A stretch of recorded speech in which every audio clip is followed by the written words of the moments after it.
My name is Ayaka, and I am a TA and consultant with LSAT Unplugged here with Alyssa, running the admissions session. Thank you to Suchita, who ran the logic game awesome class right before. Awesome job. So today I really want to talk about letters of rec. And sort of get into the nitty gritty of like asking for one. What does it look like on LSAC? And I won't share the web page, but I've done it before, so I'll tell you like what you need to get beforehand to register the person to send your letter of rec and all of that. So let's get into it. I know Anna sent a link in the chat.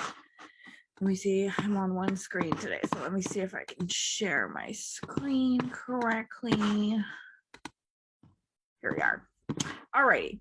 So everyone can see that? Yeah? All righty. Let's see. And then let me just pull up the chat just so I have it. And as always, if you have questions, comments, all of that, feel free to put it in the chat or come off mute. Happy to answer any questions. So letters of rec. I think this is more than anything probably the easiest part of your application because you are not the one who's doing a lot of the writing here. And however, if you have anxiety in asking people for things or stuff like that, that may be a hurdle that you need to get over. But this is something that you do need to ask someone else to do for you. So number one, what is a letter of recommendation? It's a professor, a professional, someone who has overseen your work or seen you work, and have them write a letter that tells the school a little bit about who you are, the great work that you've done academically or professionally. And these can be, these can touch on characters about you, but they're not character letter. So don't ask your friend to write one for you. Do not ask your family friend who is a lawyer to ask or to write one for you. These are really professional and academic letters of recommendation, so you really want to, and so be careful about who you ask, but we'll get into that a little bit here in a second. So the basics, right? The law schools that most commonly will ask for 2 to 4 letters of recommendation in your application. Some may ask for more, and some may ask for less, but you're kind of in that 2 to 4. If you have 4 in your pocket, it might not be the best idea to send all 4 sometimes, and it might not be the best idea to send only 2. That it just really depends on your application, but we're in that range of 2 to 4. And I know there are some schools out there who are like, if you are out from, academia for more than 3 years, you don't need one from an academic professor. I like to say have one, because many schools will ask for one from a professor, from someone who knows you academically. So just in case there's a school that you're applying to that requires one, I say have at least one in your back pocket. You might not use it, but have it. What's interesting, Ayaka, is that I know that like Columbia requires a professor. So there are schools that require a professor, but I've been coming across a lot more interviews lately where, say, like somebody has been out of school for many years. I've heard, and I think it just depends. So it always depends, reach out to the admissions. But something I learned along my journey that I was actually panicking about before was that if you've been out of school for a long time, they might understand if you don't have a letter from a professor. Like say you've been out of school for, I think I've heard the number 4+ years. Like me, I'm 29 years old. I happen to go to a small school. If I'd gone to a larger school, and the prompt does not require a professor, it might be okay to not have one. They might say like, yeah, we were kind of expecting that. What do you think about that? I think that's great. And, people I've been out of school for now 6 years as well. So, the professors that I knew, that I've kept in touch with, they know me, but the people who I haven't, they don't know me as much anymore, and I haven't updated them about my life. So it may be hard for those people to go back and write letters. So I think you're right in that, some schools are more willing to not have that academic performance letter. The one caveat is if you have a addenda about your academic performance, I suggest having a letter from a professor that can speak to how strongly you showed up in a classroom, because that can enhance your addenda of being like, hey, let's say you didn't do well in a class because you really weren't interested in it, or you kind of pushed through a class that you just kind of had to, and so that kind of tanked your GPA. If you have an academic letter of rec from someone who says, no, this person can show up very strongly in a class that this person is interested in, and this is the way that they showed up, then that looks better, right? Oh, that's an academic addenda assistance letter sort of thing. So I think it really depends on your application, which is frustrating. However, yes, there are times when you can't get a professor. If you're, let's say you're 20 years out of school, sometimes you can't get a hold of a professor that you worked with while you were an undergrad. That happens. So I would just ask admissions in that case. But yeah, it all depends. Does that make sense? It makes total sense. And now I have another question following up on professor. And really, all of my questions, like everything I have to offer, is because when I first started my application journey until today, talking to you right now, I have a completely different understanding of like what letters rec, like what kind of goes down. And something I found really interesting listening in on a lot of different interviews was, say, for example, you do get a professor and you have a letter recommendation from a professor and you're applying to a school that doesn't absolutely require from a professor. Like say you have like 2 letters of recommendation that are from professional backgrounds, and these 2 people know you really well and they can talk about you at length. And then you have a letter from a professor, and the professor actually talks more about their own class. Like, my class is very rigorous. My class only has 1 test. My class is only passed by, I'm going to say crazy number, like 33%. It's not a good number at all, and this person passed. Like when they spend more time talking about their own class and saying like, this person got this grade in my class, I've heard that actually can be like pretty like a big indicator that like, okay, like this professor doesn't actually know this person. Mm-hmm. And personal touch is more important than rigor of what you went through, what that person's describing in terms of like their own thing or something like that. Like if 2 people know you more than say the professor, would you say that that's a stronger letter of rec Sure. puzzle? Yeah, I think so. And this kind of goes into the next page, but kind of you've got this on the nail. So I think it's important to figure out the person that's writing the letter, right? Is this person going to write a good and awesome and amazing letter for you, right? And I think in the professional sense, you've worked with a person enough that you know that they can write a good letter. And they might ask for like, what should they include in the letter, and you can influence that a little bit in that way. A letter from a professor, especially if you've had a little bit of time since you've graduated or taken a class with that professor, it might be a good idea to dig through your emails, your school emails, to see if you've emailed in assignments, or comments from a class, and kind of pull those up and send those to the professor so they kind of get a better picture and kind of remind themselves of who you were in that classroom. I think the best professor written letters are ones that can describe who you are in the classroom, not, and as you said, Alyssa, not the rigor of the class or not how difficult it is to get an A in the class. It's much more about how you performed in that class and how you showed up. Is this person an active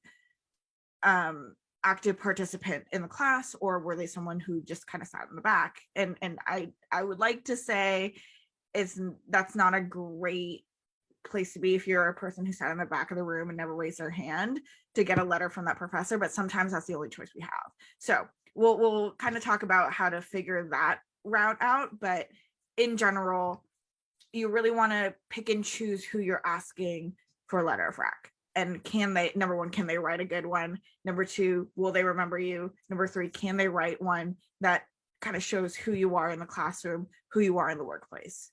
Does that make sense? Awesome. All right. So moving on, asking for a letter of recommendation. So after you've gone through like the whole, this person might be a good person to ask, this person's a good person, from work, from college, whatever. The asking part is probably the biggest like hurdle for getting the letter of recommendation, because I don't know about you, but I have this like big fear of being rejected and somebody saying no to me. So that was like the biggest thing. And most times I haven't had anyone say no. But I do know some people, they say, no, I don't remember you. I'm sorry, I can't write a good one for you. And that's them doing a service for you. If they say, I can't write a good letter for you, that's a service. So don't feel like you've been rejected. You'll find someone who will write a better one for you. So first off, be clear in what the letter is for. You're going to law school, and you would like to have them write a letter of recommendation for you. Give examples of what you want the recommender to include, like if it's character, if it's work ethic, if it's a project that you've done, etc. Give a deadline, give a very clear deadline, and don't make it the same deadline as the day that you want to apply, right? Because things can go wrong. People are busy. They can ask for an extra day. So don't cut it too close to when you're applying. And then explain the LSAC process. This one's a little tricky. And this one was one where I had to kind of go in and dig into LSAC a little bit to figure out what the process was. So essentially you register the person into your LSAC application, and you'll put their name, their contact information, their email, and I think they were like the title that you want to give their letter of recommendation. And once that's done, the LSAC system will send an email to the recommender, who then uploads the letter into the system. So you do want to explain that, and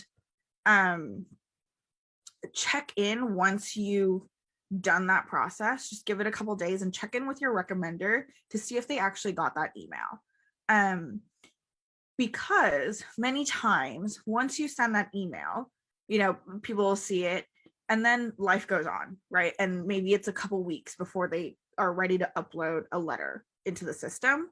And so they'll forget that they've gotten the email. They forget where they put it. They can't find it in their inbox.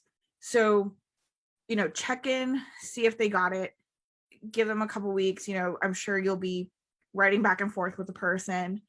And, once they're like, hey, I feel like I'm ready to send in a letter, check in and say, hey, are you able to find that LSAC email? I can always refire. And there's always a way to refire that email from the LSAC portal. And then lastly, you want to get the recommenders, preferred name, title, contact information. You need to put that into the LSAC system. So make sure you have that. That's the basic that you need for asking for a letter of recommendation. There are people out there, especially professors, who are like, show me assignments, show me which classes you've taken with me. My professor that I've asked for a letter of recommendation, I've taken 7 classes with this guy.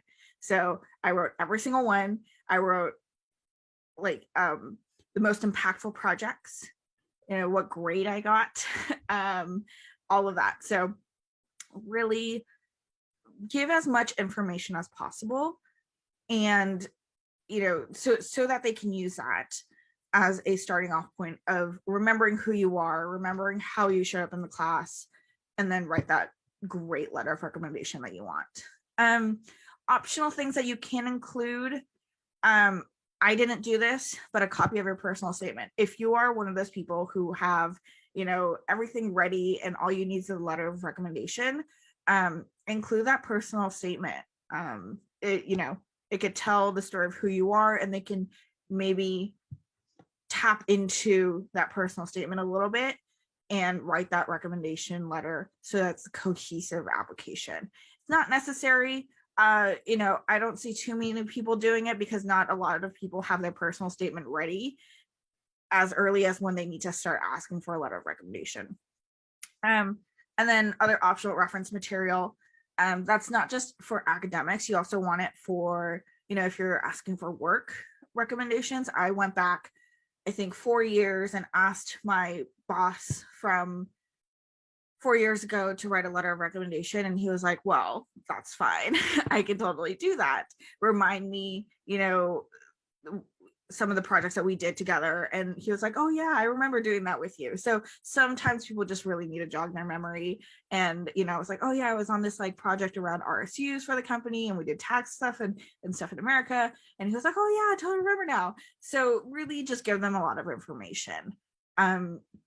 So that they can write that letter in a more meaningful way. And I think, Alyssa, you and I really talk about this in personal statements, but we don't want to be in like the high level, like this person's great, blah, blah, blah. Like you want the more impactful stories and concrete examples to come in so that it's not a highfalutin, this person's just great and we think this person will be a good lawyer.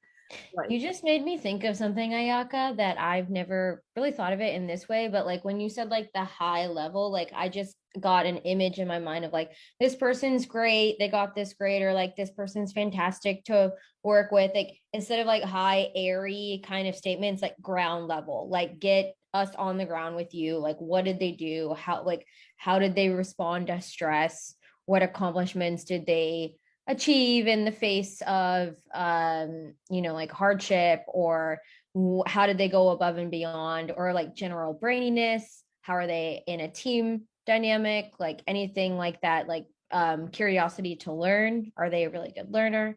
That's all. But I'm gonna actually hijack and now like switch gears and like actually mention something else that I've been thinking about a lot in terms of having, which is optional. So you have the personal statement and like examples, like this is what I did. But something that's been helpful lately in asking for people to do things for me is having like a pitch for myself, like an elevator line, a pitch of why I am going to law school.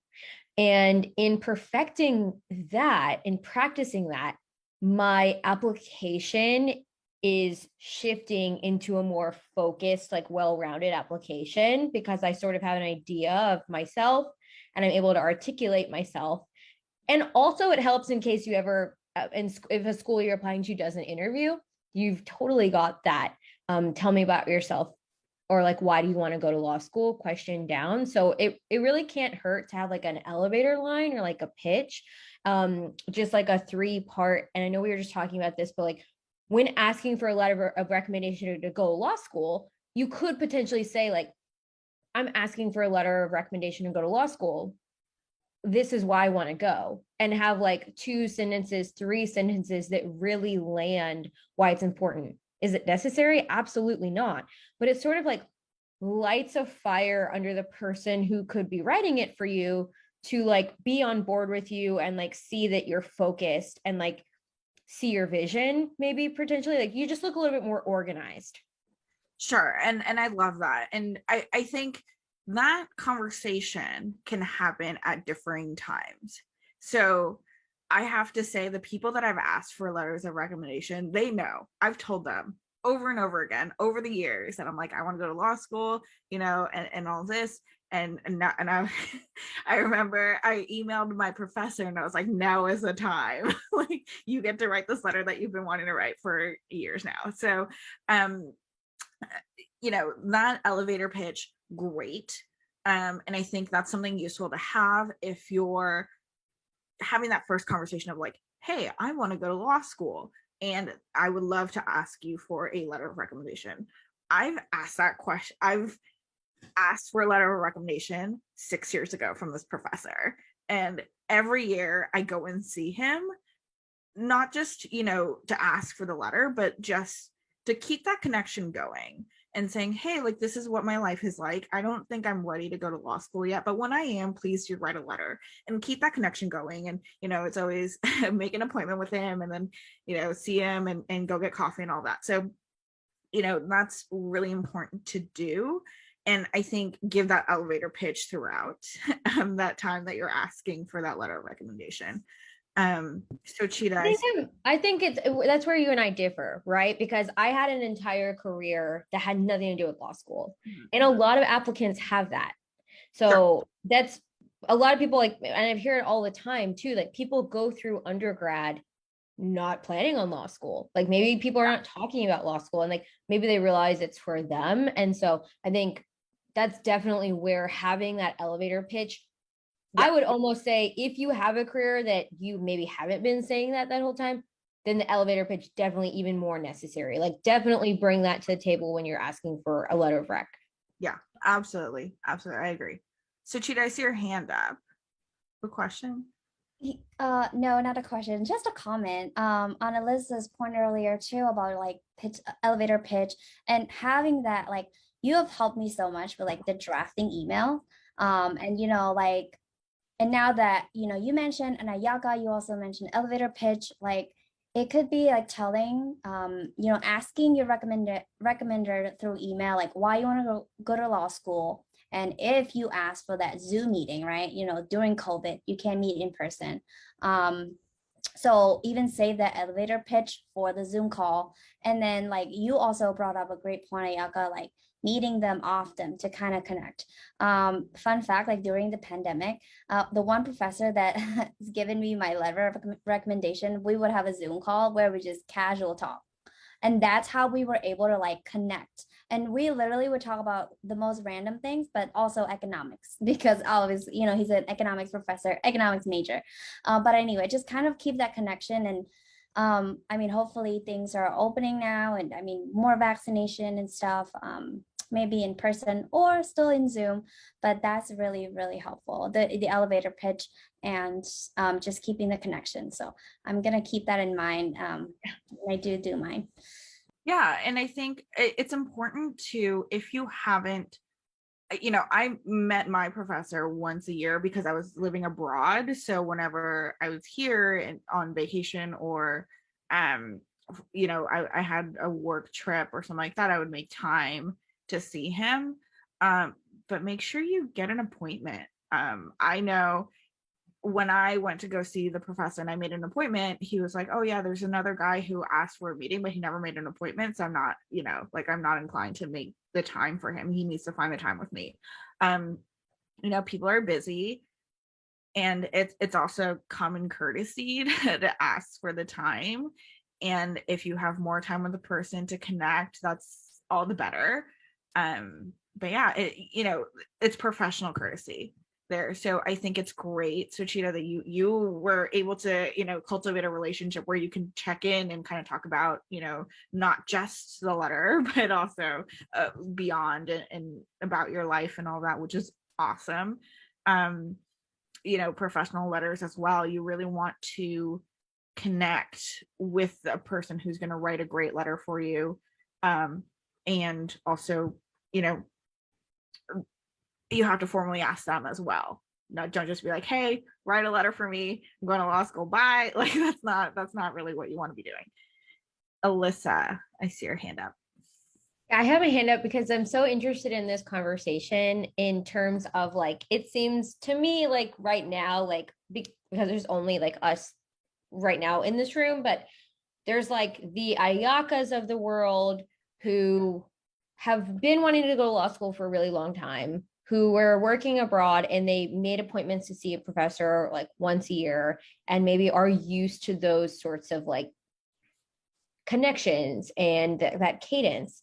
And then there's sort of like the me's of the world who I'm not visiting I happen to be someone who is like a professional artist. So I was like traveling all the time and not making it back to where my school was. I'm not visiting my professors once a year.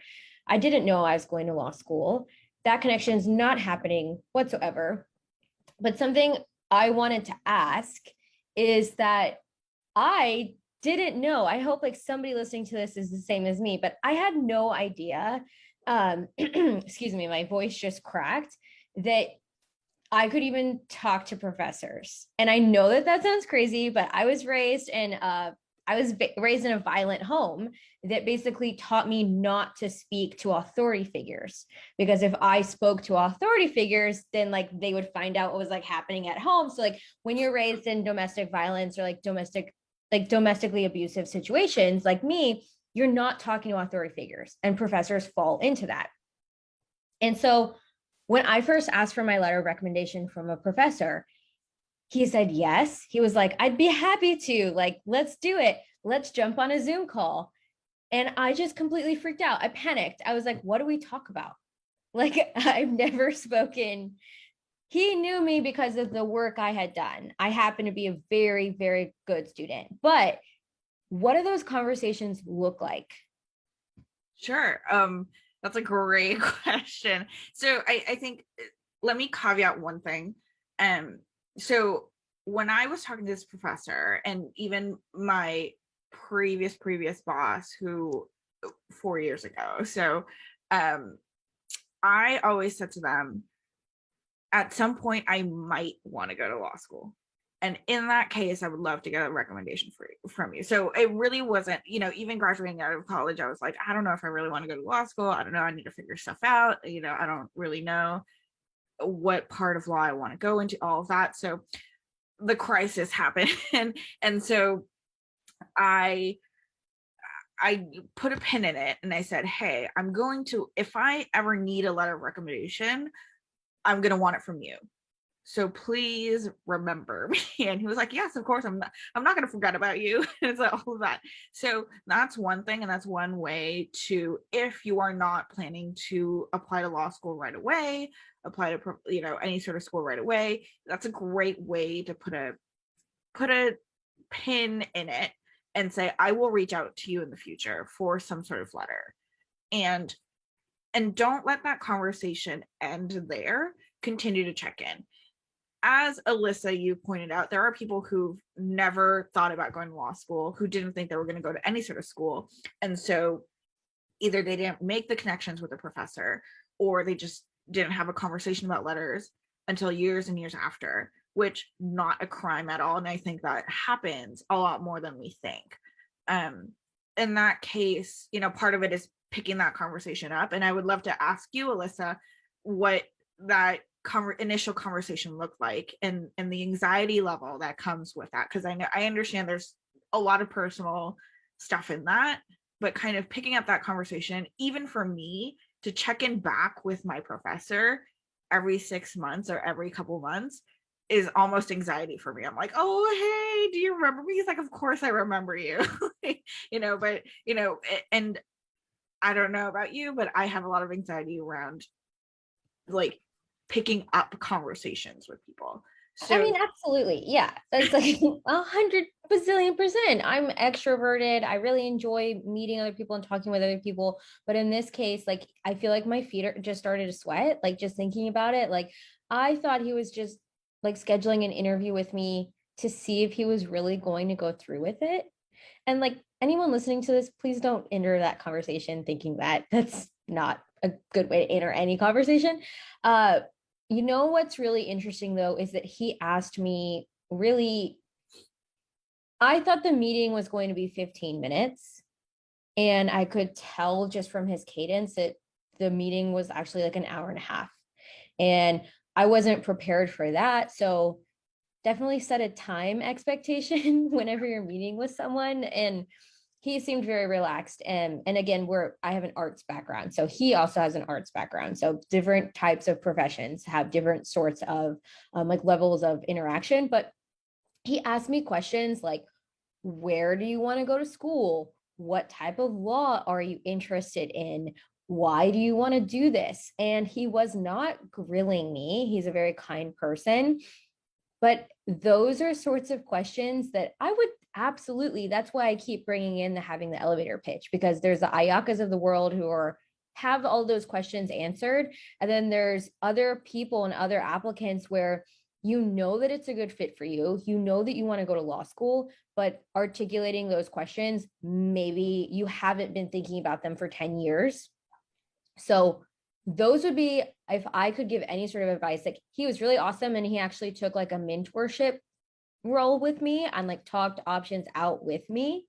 But absolutely, if I could give advice to anyone before they ask someone for a letter of recommendation, I know that I almost, I don't want to say I jumped the gun because it's fine timing, but I wanted to give them a lot of time. So the minute I knew I wanted to go to law school, I asked for my letters of rec.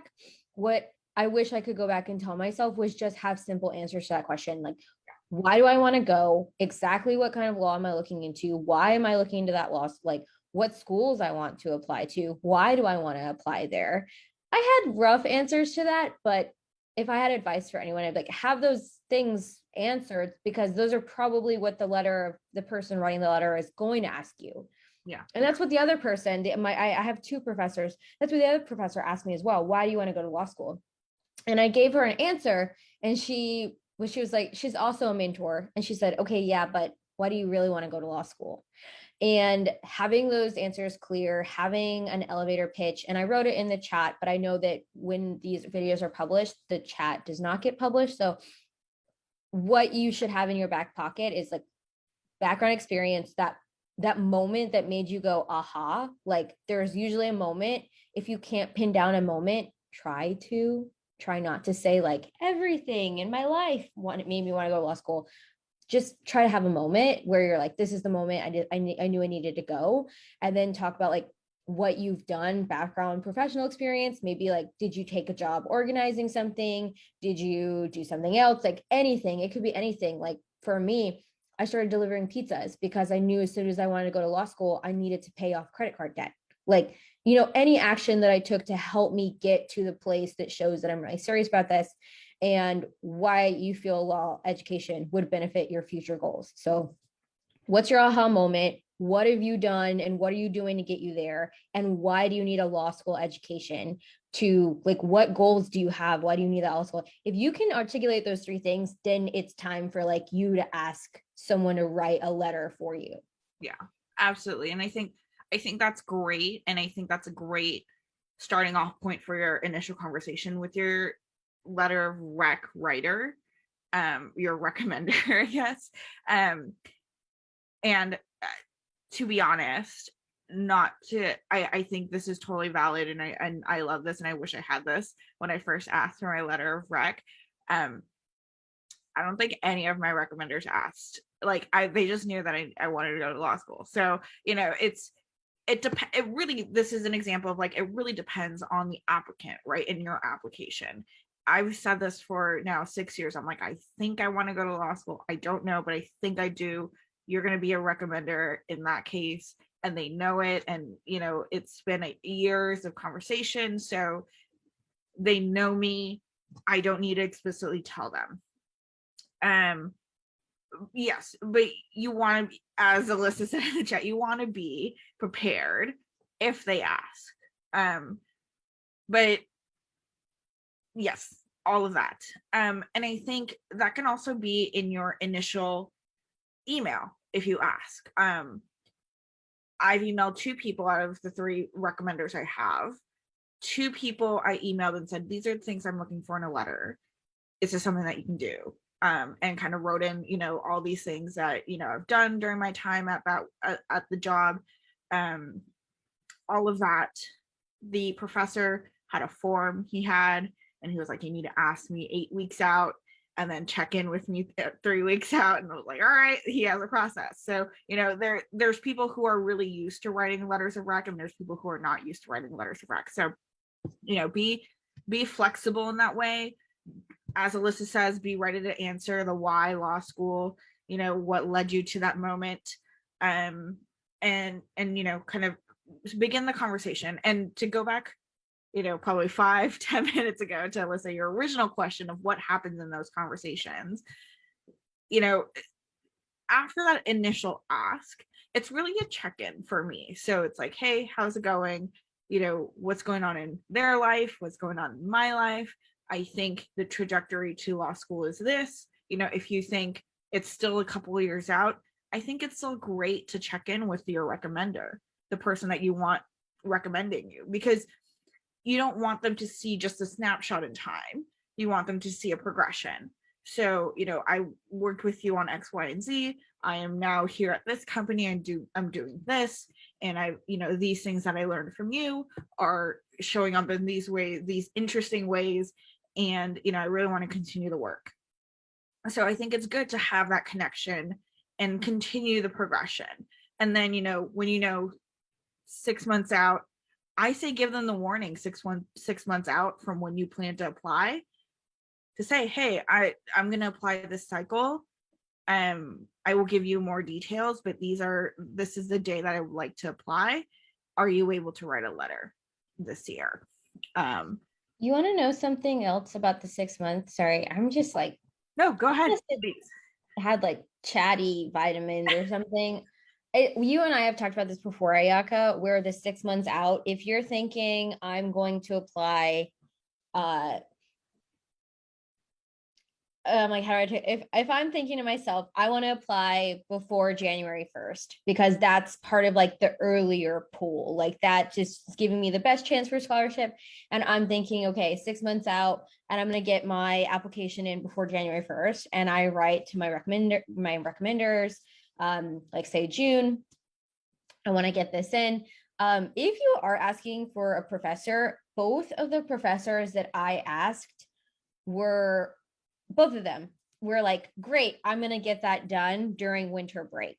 So they saw the winter break as an opportunity to like finish up all of their duties and then focus on the letter of recommendation.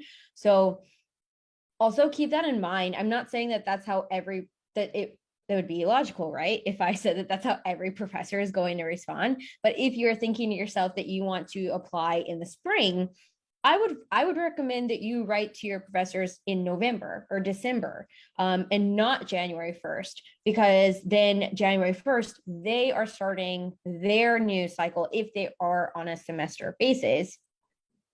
And then they have to take care of your letter within that cycle. So I don't know, just think about the winter break and how maybe they're the kind of person that wants to write it over Thanksgiving. Maybe they're the kind of person, American Thanksgiving. Maybe they're the kind of person that wants to write it over a winter break. So take the cycles of school into consideration if you're asking a professor. Not a big deal, but just my 2 cents.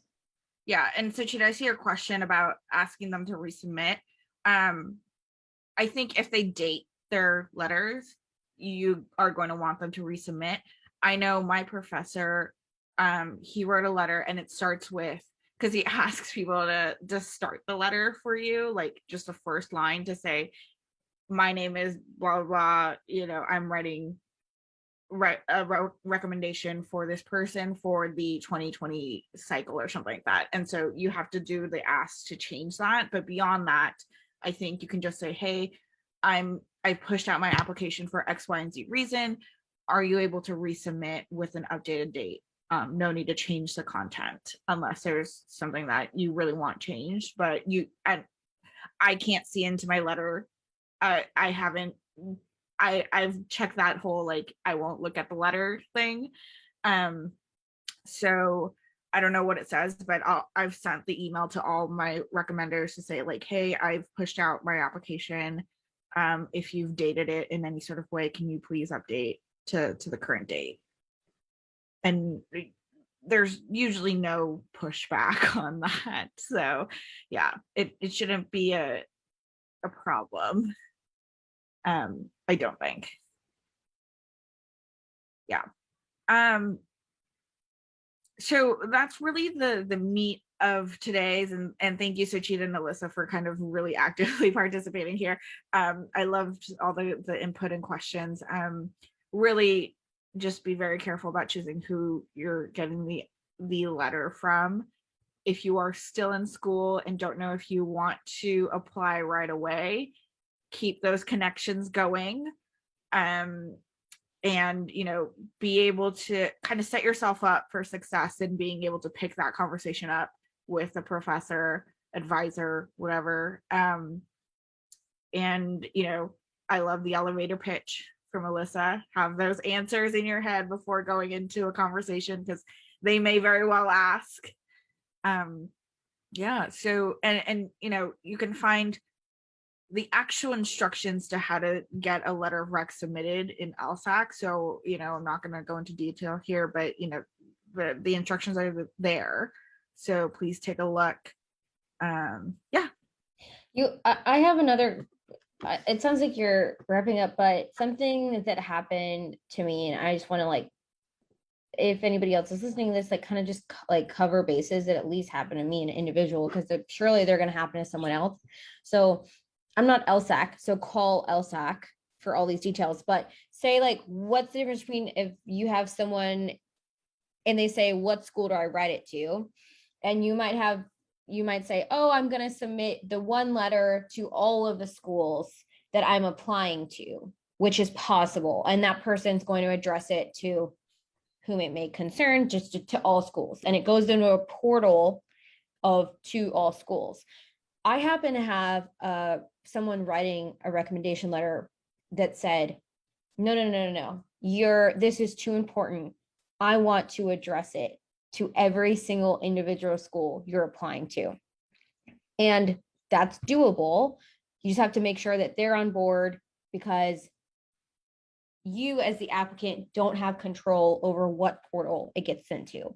They have to match it to the exact portal to that school. So you have to make sure that they are aware of that process, just as you've said, Ayaka. But this is what I really want to point, and I want to give this advice to anyone, because I'm a woman from LSAC that worked for LSAC gave it to me. And that's just make sure that if somebody is writing to each individual school and they want to, ask them to also write a letter that is to all school, a generalized letter. That way, at the last minute, if you decide that you're going to apply to another school, maybe a safety school, maybe a reach school, you're not stuck with the list of schools that they wrote to, and make sure you articulate that's the reason. If they want to do it to every school, just say, yeah, sure, that's great. Make sure they understand the extra lift involved with that. And then also ask them at the end of the day, always ask anyone for a generalized letter to all schools, just in case you just never know. You might go to apply to a school that you weren't thinking of last minute. That's great advice. And I think, I mean, the other part to that is not everyone knows the list of schools they're applying to as they've asked for the letter of rec. You know, as I said, you know, I think 6 months out is a great point to start asking. And at that point, I mean, I still don't know the list of schools I'm applying to. I'm still researching. The more I listen to the interviews that we're doing recently, and going back into the archives that Steve has put up on YouTube, it's like the more options that I'm seeing. And so I'm like, yeah, at first it was like 3-4 schools. Now it's a list of 15, right? And that can get bigger, that can get smaller. And so Suchita put a great point in the chat, is like, you have to respect people's time, right? And it's really hard to be like, oh, I was going to apply to these 15 schools. Actually, no, I'm going to apply to 10. I'm going to actually apply to 20. Like, you know, kind of doing that back and forth. It's a little, from a professional standpoint, I've been working for 6 years, and, you know, people here, Alyssa, Suchita, you guys know, it's a little ridiculous if you're going back and forth on an ask. You know, the ask needs to be clear in the beginning, and it's okay for things to change, but just, it's, you know, you want to keep it flexible. So I do love the idea of having a general letter. Right. Just ask them for a general letter. Say, sure, absolutely. This is the list of schools. Yeah. And then just say, can you also do a generalized letter? That way you limit like the back and forth, or you just never know. What about this? Like a frequently asked question is, what if I have somebody who's an alumni at the school? Does that give me a better chance? Does that mean, sorry, you got the question, so I don't think you know the background to the question, but I think so. If you have not worked professionally with an alumni, like, let's say, you know, you're saying that them just being an alumni alone doesn't give you a better chance. No, absolutely not. I think let's say like you work in a law firm and you've worked with an alumni there and they know your work ethic and all that, that's a great letter to have, because they could say like, hey, I was at that school. I think this person would be a great fit to the school because X, Y, and Z, right? But if it's like, hey, I was an alumni, and oftentimes I've heard this question, alumni, but not of the law school, alumni that is from like the medical school or something, right? And under the same university. I don't know if that's a good letter to have. I think the better relationship, and I bring it up because I was just speaking to someone this week that had said to me, don't worry about it. They're an alumni. I made sure that they said that they're an alumni. And I was like, well, that's not a good way to look at it. So if somebody's in the course, I want them to know. I think the better relationship to prioritize is how well they know you. Like bottom line, it's more important how well this person knows you than what their status is. That's it. Absolutely. If their status outweighs how well they can speak personally and directly about you, I would rethink it. Just prioritize that relationship to you. Yeah, absolutely. I think you're 100% right there. So. I've also heard, I don't just like on one tonight, but I've also heard too, that people talk about like wait list. Okay, it's no secret that there's a rise in applications. The stay-at-home orders made people reflect and also give them time. That means a lot of the law school applications are happening. So there's a rise in applications. And I've heard from admissions officers, like if it comes down to two applicants that are similar, the letter of recommendation can push someone into that acceptance pool. I've heard it. And in terms of like, can somebody speak powerfully to your ability to succeed in school? And if someone writes like this much, like 3/4 of a page, like this person's really great, that high ground, and somebody else has a recommender that I'm not trying to force anyone to like force their writer to write a long message, but they're going on and on about this person has what it takes. This person is resilient. This person will add value to your program. I know that you started out this session saying a letter of rec, probably the easiest part of the application because you're not doing it.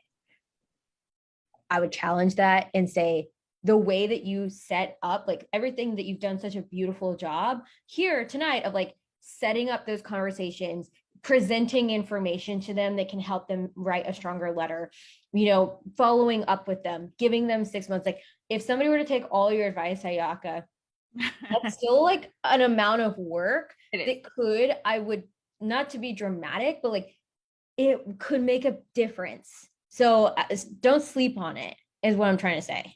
Absolutely. I think, you're right in that I've been on this journey for a while. So I feel like accumulatively, yes, it's a lot of work, but I'm on the tail end of it and I'm like, all right, it's time to ask for that letter that I've been asking for 5-6 years now. So, and that's kind of why I'm like, oh, it's probably the easiest part.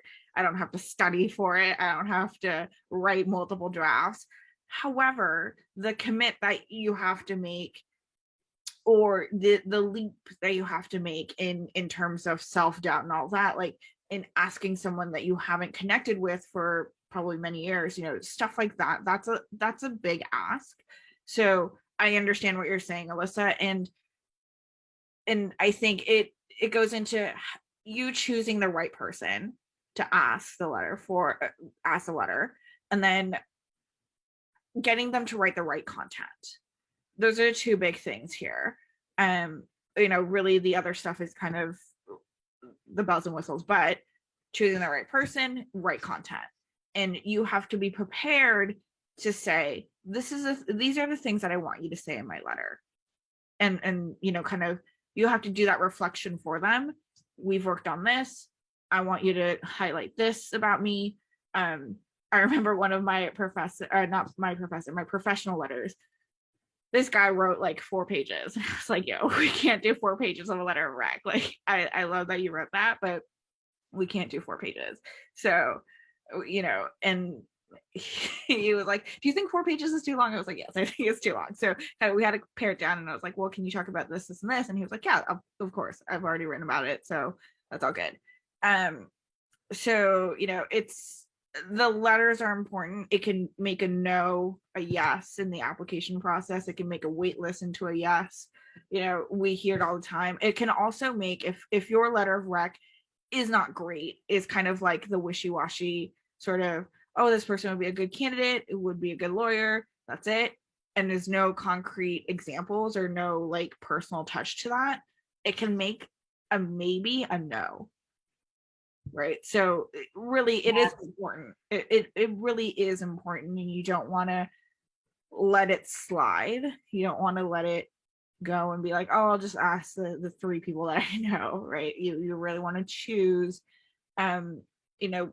These should be from people who know you, who know your work ethic, who know how you work and how you think and all that. So really cultivate those relationships, and then if you know that you're not going to ask for it right away, put a pin in that conversation and make sure that they know that that's coming sometime in the future. Awesome. That's really well said. Yes. Awesome. Alrighty. Well, thank you all for participating. I love this conversation. It was a lot bigger conversation than I was expecting. So I'm so sorry. I actually have one more question. Sure. Do you have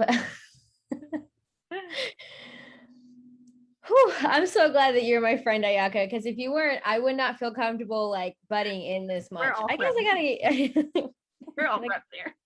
Just so everyone knows, I am terrified every time I speak. Like I'm sweating right now, and I just force myself to do it because I think it's for the greater good of like just getting us out. But what are your opinions on, there's actually an option in LSAC.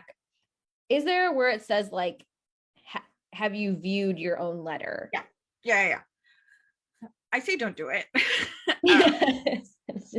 It's not great. And you can get a sense, and I'm sorry if I am like out of touch, but I think I can get a good sense of what's being written in the letter. But some people might not, right? And especially, I can understand this, especially if you're kind of coming out and saying, hey, like, I'm newly interested in law school, I need a letter, so I'm going back to a professor. That can be really hard to read in terms of like what this person might say. But I think that's something that you need to have a conversation, not just once, not just twice, but a couple times with the person, and saying, hey, are you able to write a powerful letter for me? These are the things that I'm looking for in my letter. Is that something that you can include? They may say yes, and you might get like I don't know if that's a good yes or a bad yes. And they may say no.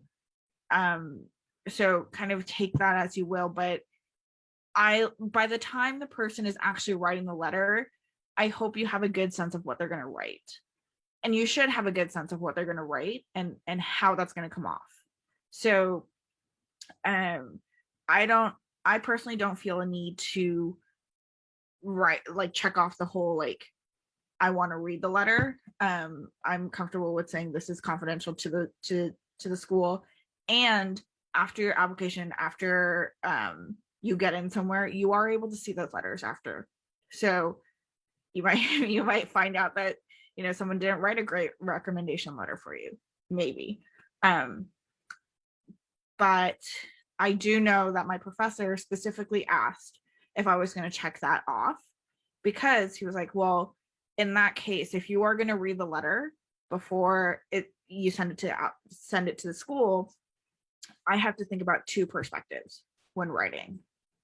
And I was like, no, don't worry about it. I'm not going to look at it. And he was like, okay, great.